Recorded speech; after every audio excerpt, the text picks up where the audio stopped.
Blog Talk Radio.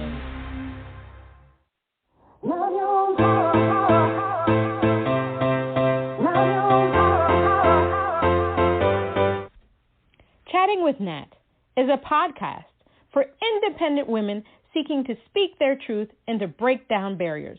We host honest conversations that help to guide and empower women. Speak your truth and set yourself free. Let your voice be heard. Hi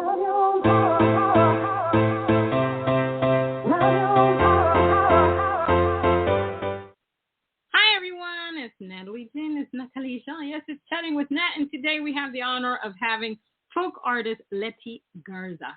The label World Music hardly does justice to the radical eclecticism of Leti Garza, who transitions from merengue to folk on the pillar of a powerful and heartfelt voice with a message of social justice. That was from Al Dia News, April 2021. Leti Garza is Tejana. Her music refuses categorization. I love that. She draws from her North American roots in Texas folk, Latin jazz, and New Age. Her rhythmic music includes the Afro-Caribbean rhythms of Cuba's son, danzon, and boleros, the valses and baladas of Mexico, the trova, cumbia, and merengue beats of South and Central America, and Brazil's bossa nova and samba. Album Borderland. She has an album called Borderland. Borderland is a raw, exquisite global folk album that speaks directly to exigent political issues of our time. It is also a musical map for transcending the social atomization of the contemporary moment to find community and to act collectively. Indeed, Leti's tender vocals, laced with the pattering footsteps of keys, make for the most clarion and beckoning of guides. That was a mouthful, but I loved it. Let's give her a warm round of applause because she's phenomenal. Leti Garza.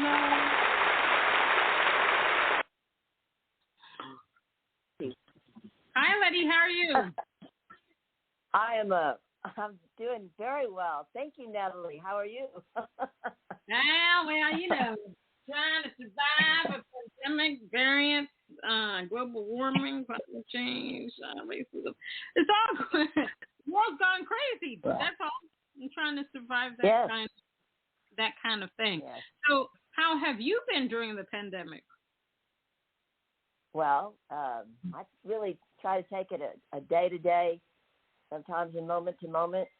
I think that's really the only way I can get through it. Most of the time, every once in a while, I try to look ahead, but I don't do it very seriously a lot of times. I do it sort of little glimpses. I try to stay in the present. Yeah. I like that way of thinking. I try to stay in the present too. Sometimes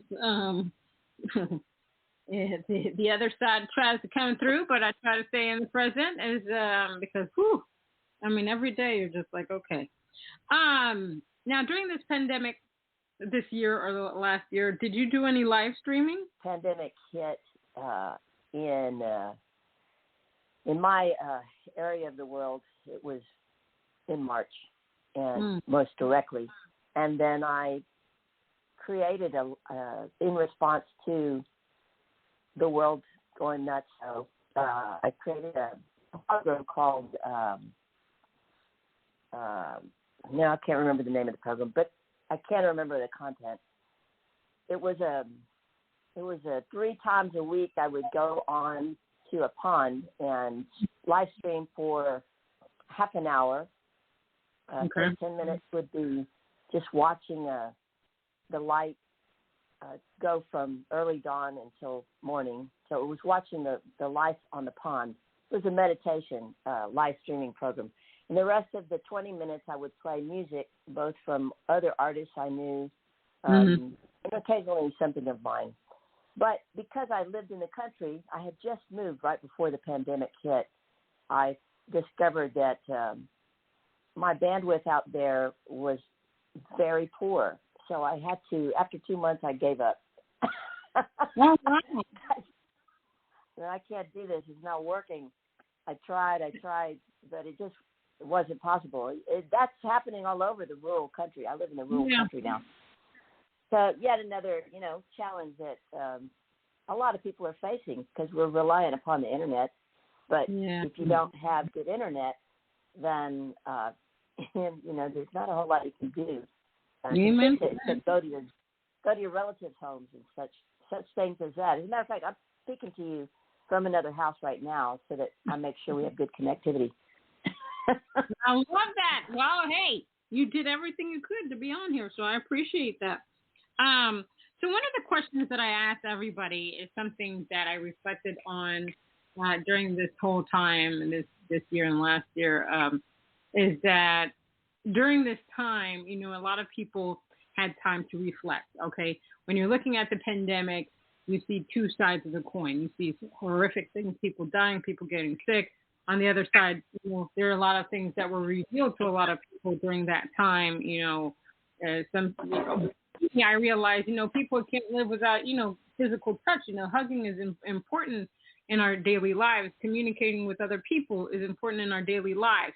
And what I noticed too, obviously when no one lives in the streets, and climate change, the animals were like, well, I can walk out, I can run, it's clear. Mother Nature was opened, it was beautiful and all that kinds of things. So you saw the pros and you saw the cons of the pandemic. But also, in speaking to some of my colleagues and friends and associates and stuff, I know somebody that decided to cut back on work because we made them realize that they were missing a lot out of their children's lives or their families' lives. Some people quit their jobs because they realized they wanted to do something more with their lives. They really wanted to be happy. It wasn't all about money. People really took the time to internally reflect about who they want to be, how they want to be perceived. As an artist, did you take some time to reflect at all during this time about how you want to be perceived as an artist? Did you change your mind on your brand? What were you thinking? Well, that's a big question. And again, I just think, well, as an artist, artists are always, not only during pandemics, but for me, it's always been a constant analyzation of who I am, where am I going, what does this mean, why am I doing this, and does this have any meaning? And so, although I love humor and I love to laugh, I'm super serious. And so, yeah, of course, I definitely reflected even sort of more frequently and more seriously about what is it that my life is, who am I? What is my life about, both pre-pandemic and within the pandemic as it was unfolding and currently what's going on. And I guess I guess the positive is that I was able to look within and say, I really have always felt that what I do, which is create music, and earlier I've been an artist in many different genres. I was originally a dancer, but all of my artwork has been so much a part of who I am. It's always been hard to disidentify from me being a creative person. And so no matter what I'm doing, but currently, well, for the rest of my life, I think, I've settled into music as a final iteration of what I'm doing. But art is, I was thinking about this today, as a matter of fact. Art is something that it's hard for me to question whether or not it's still something I want to do, because I think of a lot of the hardcore artists, it's not a choice. And that's kind of how I feel about it. It's not a choice. Right. I will continue to do this because it's who I am, and how that manifests artistically is done in a variety of ways, because I don't think an artist necessarily has to produce a body of work for a public to enjoy, although for me it has been, and probably for many artists it is. But I Right. think it's that process of creating that's really super important. And but I'm a performing artist, so yeah, for me it is also about like I recognize I'm an artist. I kind of looked at that again during the pandemic, even though there was no one to perform to. Mm. And very, very fun, right? And you know, sitting at home for months at a time, really not a whole lot of feedback, you know. But anyway, so yeah, I guess I just dug deep and kept saying, or you know, looked at it. There were points for sure. I think there will continue to be points in which I say to myself, okay, so I know I'm an artist, but hey, you know, is this bringing any meaning anywhere to anybody besides me? You know, is this right? doing anything for the state of what is?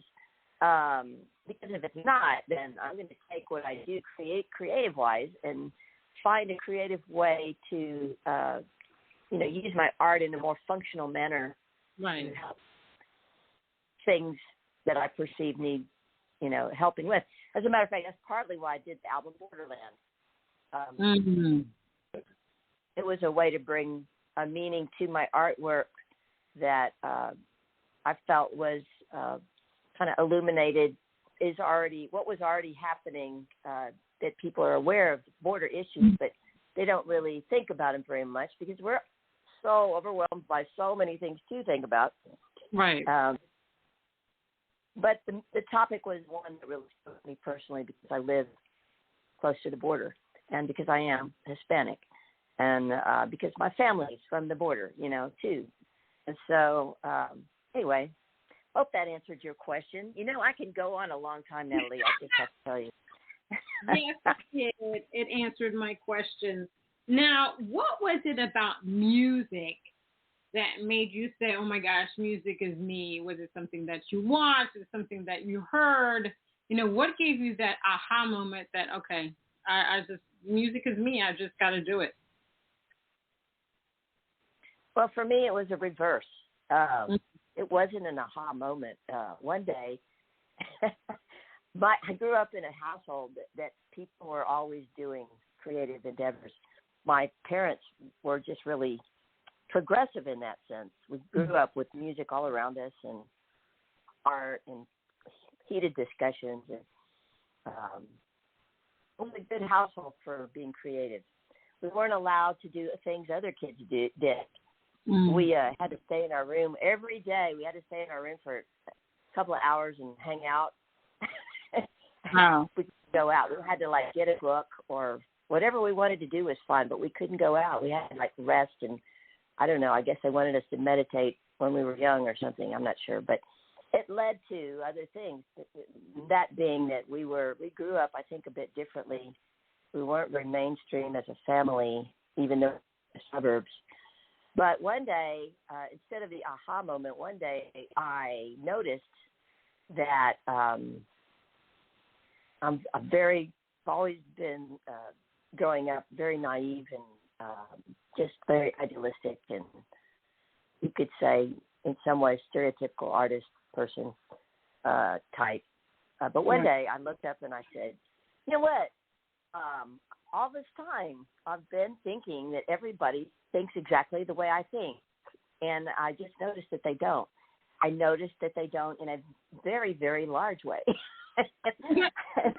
Like, it's like I just, you know, like I thought everybody loves to read, for example, or everybody loves music, or everybody loves to look at a piece of artwork for a long time and just look at it again and then look at it the next day and you see something different. I mean, all those things that I was doing all the time are, I noticed one day that, well, some people like to talk about, of course, sports. I never talked about sports, still don't. Of course, everybody else does, and that's great. You know, that's maybe their form of art. But I just was super different, and I still am. And so it wasn't an aha moment in terms of I was different.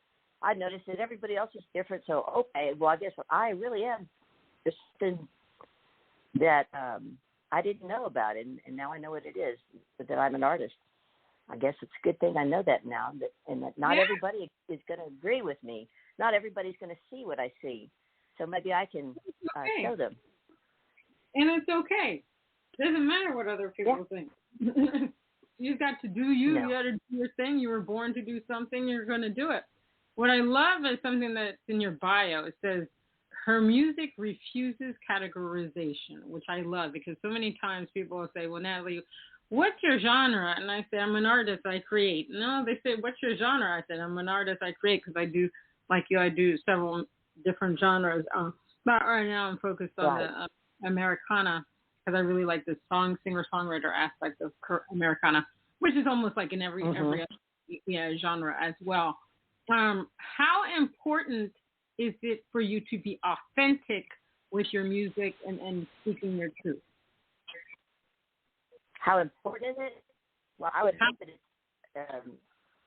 I would hope it's of the greatest importance to any artist to be authentic, unless that authenticity means that you don't want to be authentic and you want to create art that's supposed to disguise you. But that's authentic in itself if your intention is to be that way. But I think a lot of times we don't know kind of who we are or what we think about until we're working on something that challenges us or that intrigues us. And then we, I always think of an onion all the time. It's like, well, let's peel this away, or like a sculptor, let's chip away those pieces of clay until something else is revealed. And it's extremely important to me to be to try to express authenticity in my work. And I think the work that I've done, is that. I think that's true for what I've done. That's awesome. Just like you, my last album was a social impact message album. My goal was not to, try to change people's minds, because most people listen to you when you're trying to badger them with some information. But right, it's more about it's more about putting people in the shoes of the other person and saying, okay, what would you do in this kind of situation? This is the reality of our world right now. And I love the fact that you are one of the brave ones that writes about the situations going on in the world. How important do you think it is for artists to really create message songs? I think it's really a personal choice, and I think it should be. I do think the artists that I enjoy the most listening to or communicating with are usually, for me, they're usually the artists who have some sort of desire to be socially relevant, politically, challenge the politics of the times, try to create a more egalitarian state of the world. Those are the artists I usually enjoy being around, or like I said, or enjoy their music. But I don't think that it's anything. I don't believe at all that artists should be, made to feel like they have to create, socially relevant work. That's up to them. Some artists, if they want to, make gumballs, and the gumballs have bright colors and they're really chummy, chewy, and people love to see that, that's totally valid too, as far as I'm concerned. It will appeal to someone else, and that's fine. That's awesome. Yeah, we should be allowed to create as we want to create. I agree with you. In the past couple of years, I've always been thinking about changing my personal brand. I want to be a more effective player in life. I want my music to make a difference. But while I was during the pandemic, I said, I definitely want to keep doing that. But I'm also intrigued by sync and licensing, and some of my songs can go into sync and licensing, but I've been watching shows and learning about the music that those kind of shows require and stuff like that. So I'm delving deeper into those avenues, because as musicians, obviously, we're not making much money on the streaming. It's just not happening with half the stuff. I mean, we're just not. Yeah. And, it's either you have to tour, sell your merch, live stream and get some tips. It's a struggle. It's a struggle. So we definitely have to find many different avenues to get our music to be seen and heard. Are you interested in the sync and licensing part of the business? I am interested in anything in part of the music business that has to do with creating some sort of stream of income.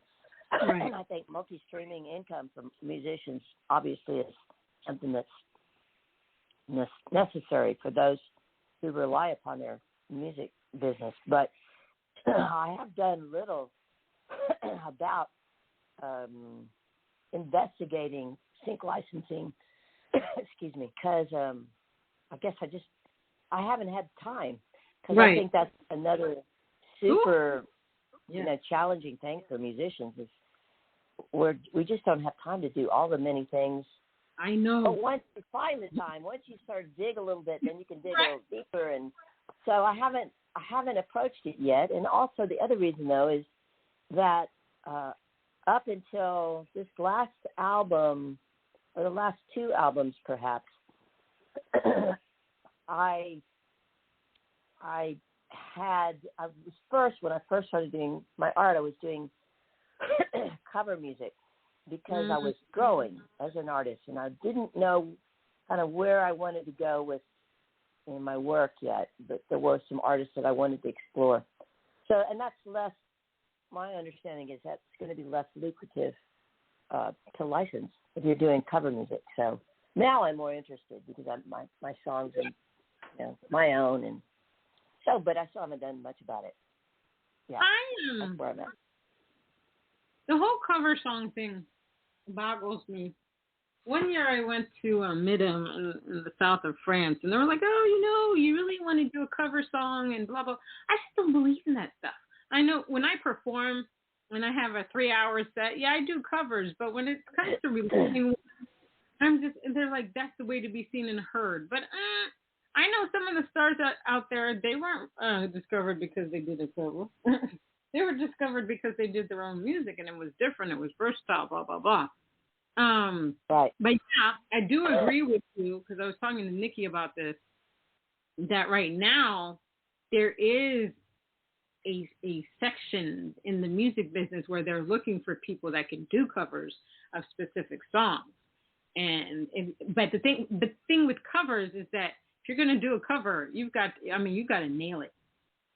Like, I love Celine Dion, but I would never, because Celine Dion is like a force to be reckoned with. I cannot even touch the hem of her garment because I believe it. Now, I do sing some of her French songs when I perform because I think I can do those, but the English, I'm like, I don't know if I can touch those. But I will, sometime this month or next month, I will send you some information about sync stuff so you can have it.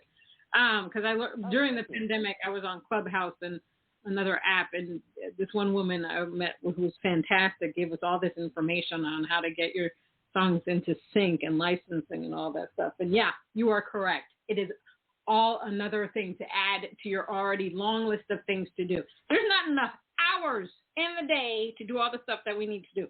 There's just not. No, between being social media, writing music, sync and licensing, marketing and promoting your own stuff, it's just crazy. It's just crazy. What is your writing process like? And if you get writer's block, how do you deal with that? Well, let's see what I can say. My practice of creating music right now is, I'd say what I allow myself. I do not have to do music for a living. First of all, do it because that's what I've done all of my life, created art, and have survived on it in the past. But right now, I don't have to. Right. So, but what I do have to do is, and by choice, is I do have to pay attention to where I want my time to be spent. Not just where I want my time to be spent, but how what I want to focus on while I'm here.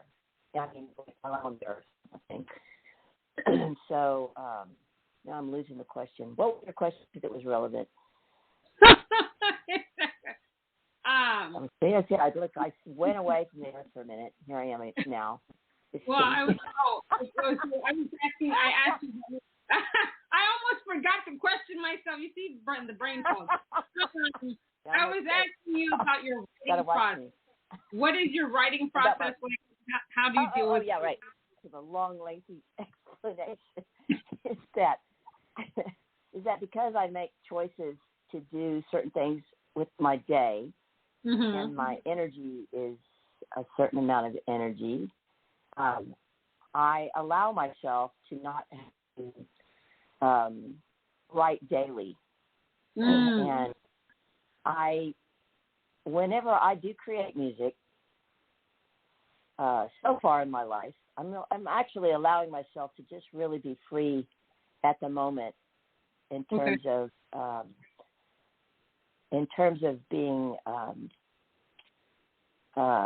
disciplined about it. Just for now. I mean, I'm a super disciplined person, but I'm allowing myself not to be just for now, just for the next, I don't know how long. I'm not putting a time limit. Could be next week. But right. Just for now, I'm allowing myself not to be disciplined about it because of the circumstances of which we live and because of how I want to approach my time while I'm here.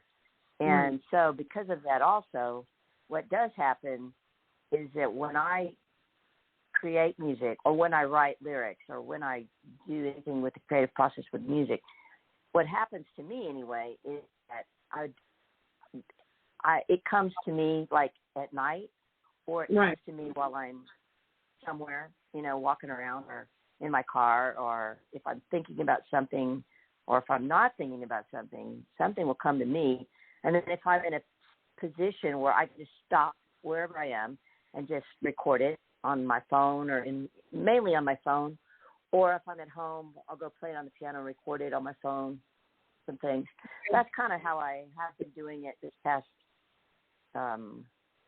in general, that's kind of how I do it because it's a lot more, or that's how it happens for me. It's organic and,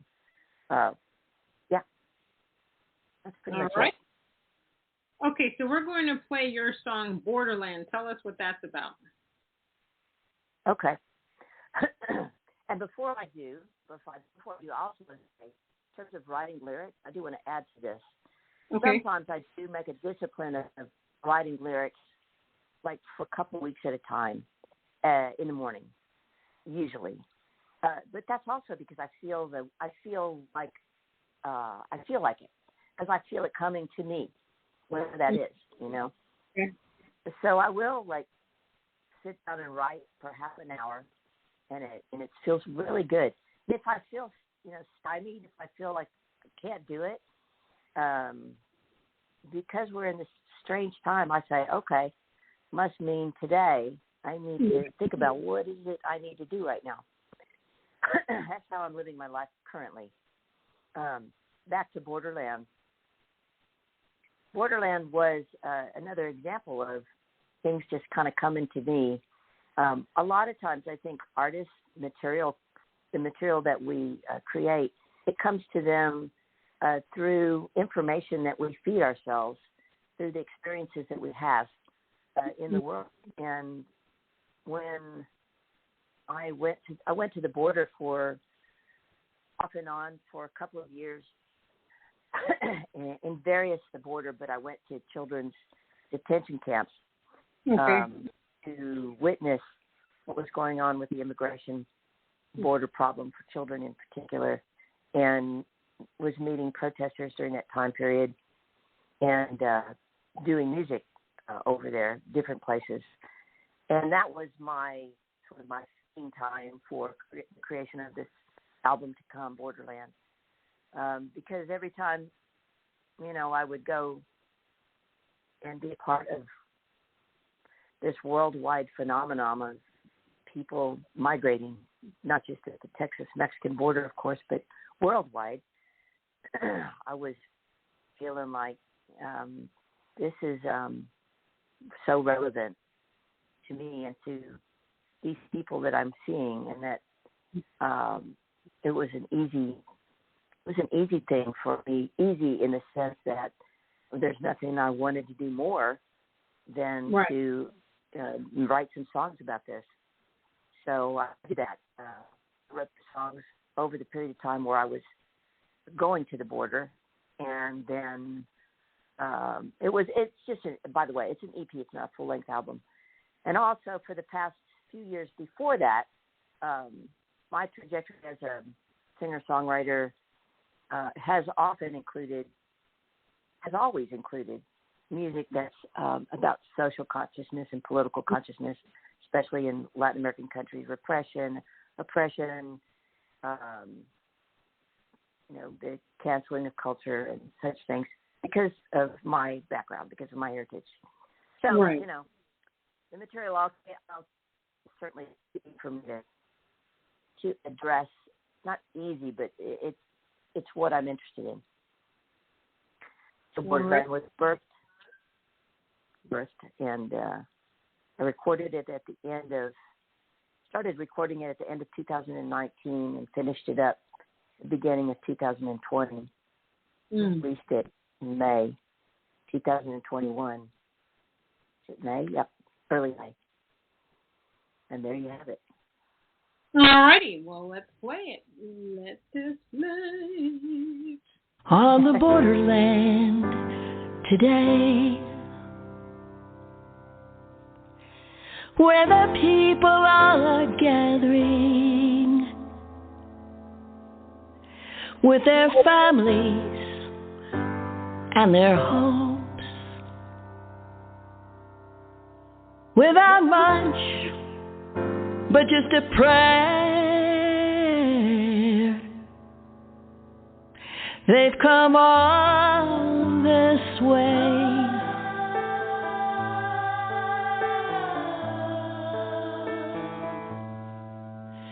'cause they have a dream,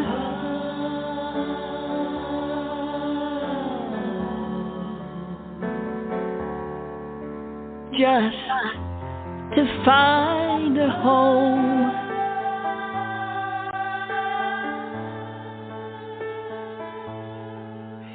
They can call their own.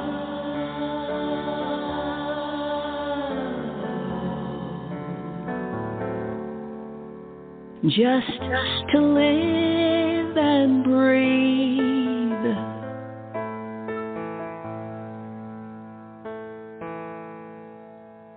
With their families.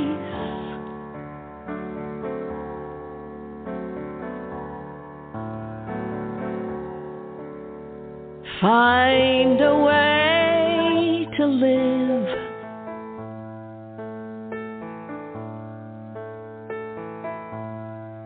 With less fear, less pain.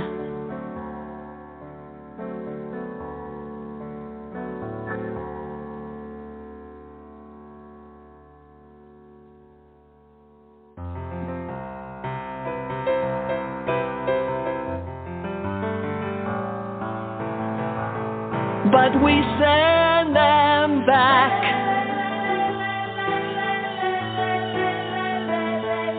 on a plane at dawn,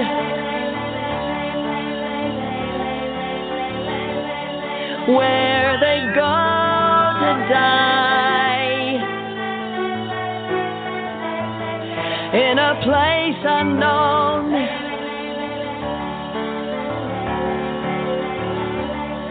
where they line up to board a plane underneath our flags, where they're just a name and not ever seen. But there is no wall today that can hold back what is happening. There's a million children lost, countless parents, countless aged. When did we lose sight?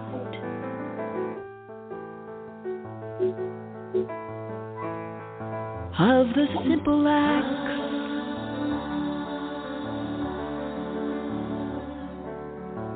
to protect the young and respect the old.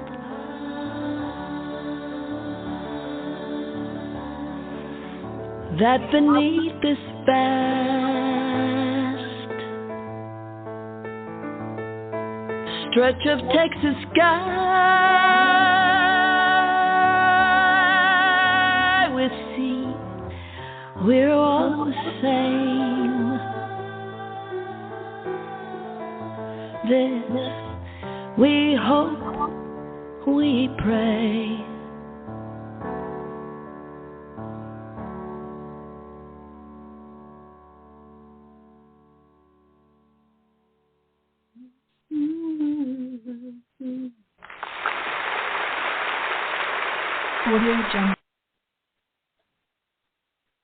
Very moving, very touching. I love that. Very authentic. Thank you. I loved it. Thank you so much. What do you enjoy about being an artist?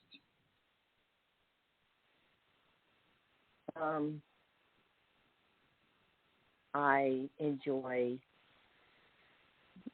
the ability to child in my view of the world, to see things born and reborn and die and cycle and see the beauty in all of those things. I am like a child in sometimes in how I see the world. Not always, of course, but I think because I am an artist, I find my vision is different, and it's it can be really sad too. I mean, I can just want to die. I can die and I can be reborn. That's why I say both. But that's, I think, what an artist does. We do both. Yep. And I also think we also foreshadow and foretell, and sort of, we play a lot of roles. We're healers. We are soothsayers. That's right. We color the world with what we do. We put emotions behind it. And by the way, I was looking over some of the things that you do on your website, and I really love, you mentioned this on your interview, this interview earlier, that you do a lot of different kinds of art, and you don't categorize yourself either. And so I really appreciated seeing that, by the way. Wanted to just mention that. Oh, Leti. Thank you very much. I appreciate that. What is the one thing or one of the things you wish you had known before you got into the music industry? Yeah, that's a loaded question.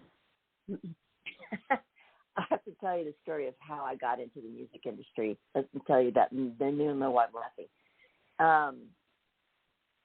Well, first of all, like I mentioned earlier, I was a professional dancer for a very, very long time. Started dancing by the time I was 3. I was in a dance company when I was 11 and quit dancing. In between all that, I started I was an arts administrator. I was an actor in different local companies just to explore what that was about. Did some film and some acting on stage. I have always written in different capacities. And I created my own multidisciplinary performance arts company for about 7 to 10 years, 7 years, 7 productions. And so it was when I was in my phase as a director, producer, writer. Sometimes I would act in my things that I would create. It was in that phase of running this company when I looked up and I said, God, I'm working so hard I don't have any time off anymore. I also have a family. I also had a family and 2 children, and still have the same husband. But anyway, and during that time period when I was towards the tail end of that company, I was really, really exhausted, and my company was growing, and I was loving what I was creating. Right. But I went into the music industry because I thought, I've got to find something that's easier, that I don't have to give up so much of my time, that I can still create my work, but something really simple. So I'll just create a band and start singing. Wow. And the thing that I laugh about is that it's really not a function of one art form or one type of work being simpler or more difficult. It's really a function of who you are, what happens to you in life. You know, it's like, well, how do you approach things? Well, I have to do everything like type A. So yeah, it never got easier. I knew that. It never is going to get easier. Not why I'm doing it anyway. I guess, that's because I love what I do. Amen. Forget about the simplicity of it. Yeah, the simplicity.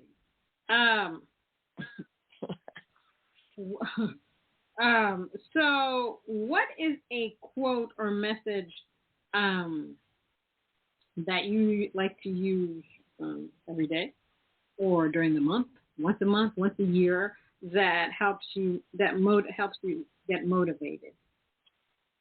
It motivates my work, motivates me to keep going, or that is a motivating statement, or okay. Motivates you to go. Okay, let me think for a sec.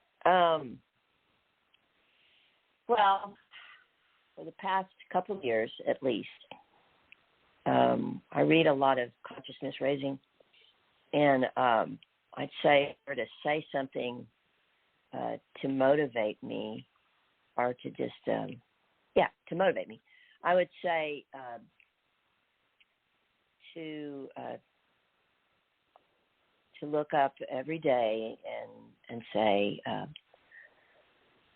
to yourself and to the world, to not to judge, and to accept what is that moment. That doesn't mean that you can't never change things. What it means is that you surrender to what is right then and there. You can have the heart to continue, and so that you can have the right attitude to do what you do. So that's what I would say. I love it. Well, Leti, I can't believe our time is up. I mean, I've learned so much. You can't. I can't believe it. I can't believe, but thank you so much for being on Chatting with Nat. I really appreciate it. I've learned so much, and I'm definitely going to send you some of the stuff for thinking licensing, because I think your music will work really well in that avenue. Oh, cool.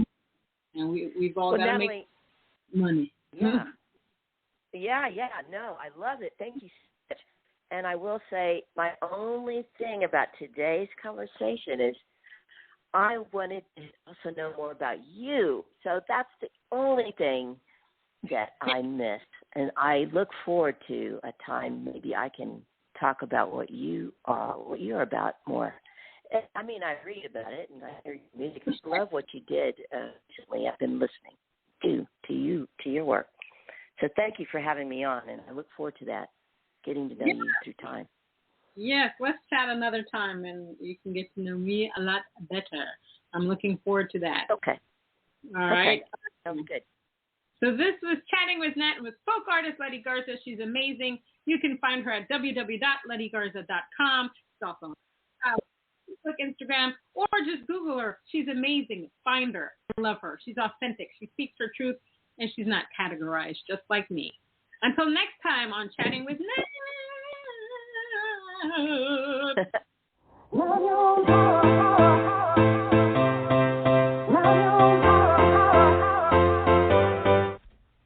Chatting with Nat is a podcast for independent women seeking to speak their truth and to break down barriers.